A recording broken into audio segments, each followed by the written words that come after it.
good afternoon, good evening, family, Facebook friends,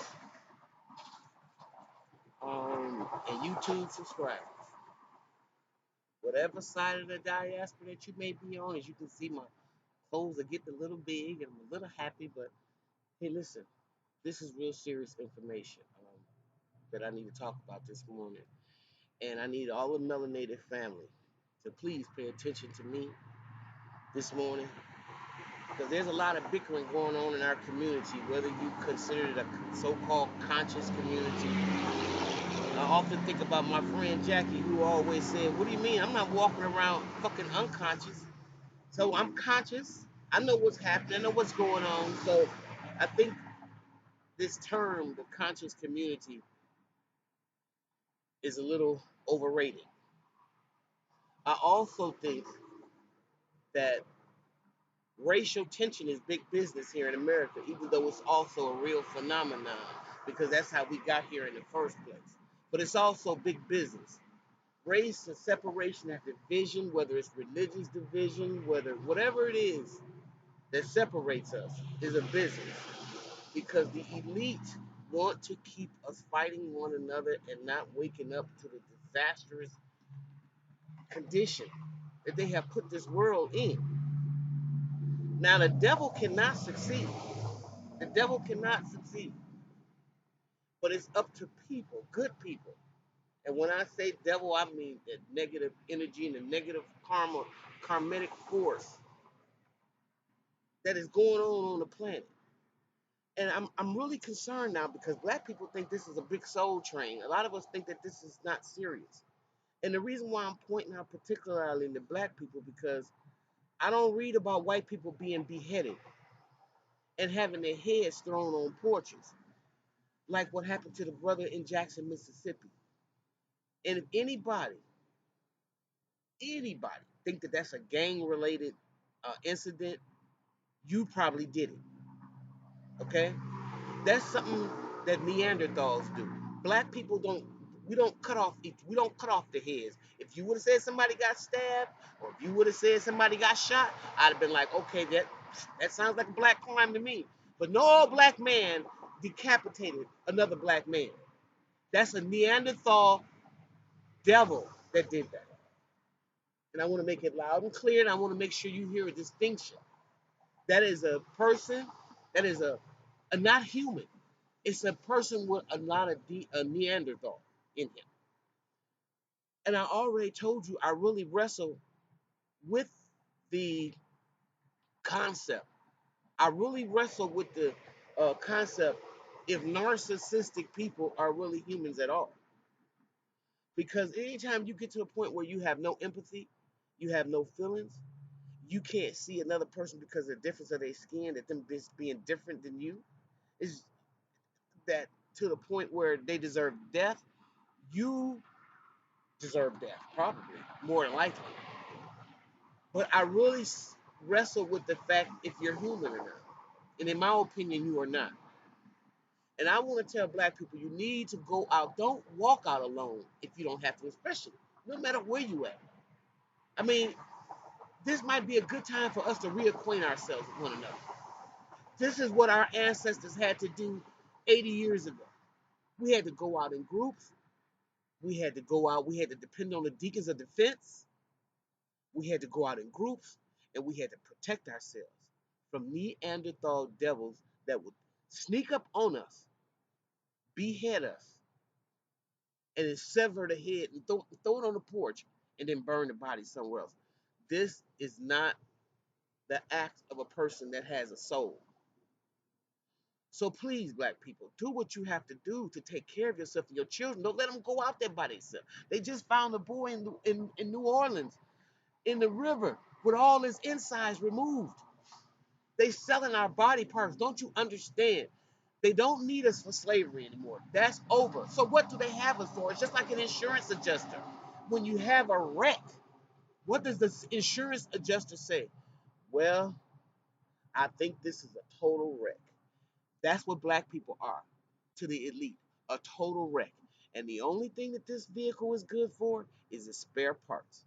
And I want you to think about that, family, because this is what's happening. We're getting our insides snatched out of us.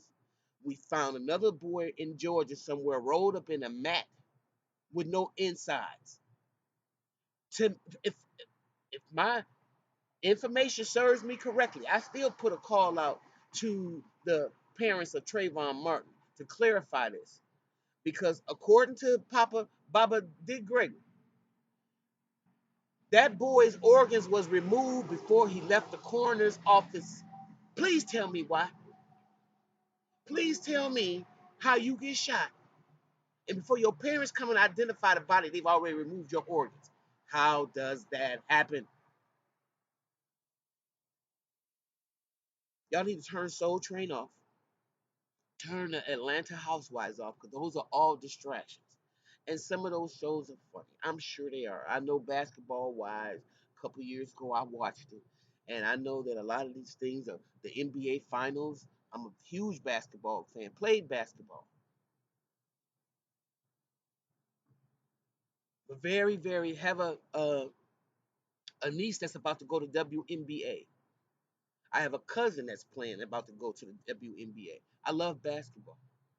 But I realize that these devils, the one who set this situation up, has got us looking everywhere but where the truth lies. It's got us fighting everybody, and the only place you see some kind of cohesion and the only kind you see some kind of brotherly love is for the niggas running up and down the basketball court to make money for the freaking white owners. That's the new form of slavery. Yes, those are house Negroes, should we say. They get to run up and down and make millions and millions of dollars to separate themselves from us and what's going on. And why I'm talking about this, why I love LeBron James. And let me say something. According to what I've seen, and you got to realize that it's difficult for me because I'm a product of the 60s and 70s. So it's hard for me to have grown up in the era with Muhammad Ali and other people and not to see that and Jim Brown. Let me make sure I put him in there. And to see this not Bill Russell and to see that um, aspect not change. To see brothers say that if y'all can depend on us to entertain you, we have to bring some social issues to the front. I don't like how you pluck us out of these ghetto neighborhoods and these poor neighborhoods, and then our aunties and cousins and uncles and parents can't even come and watch the games because the tickets are so high. The neighborhoods that groomed us, that put us on the map, can't even afford a ticket to come and see the game because guess what? They don't even work. So those are your high price Negroes that we are all are supposed to look in awe of. Well, I'm gonna say this one thing, and I mean this. And I might be all over the place because at this point I'm a little disturbed.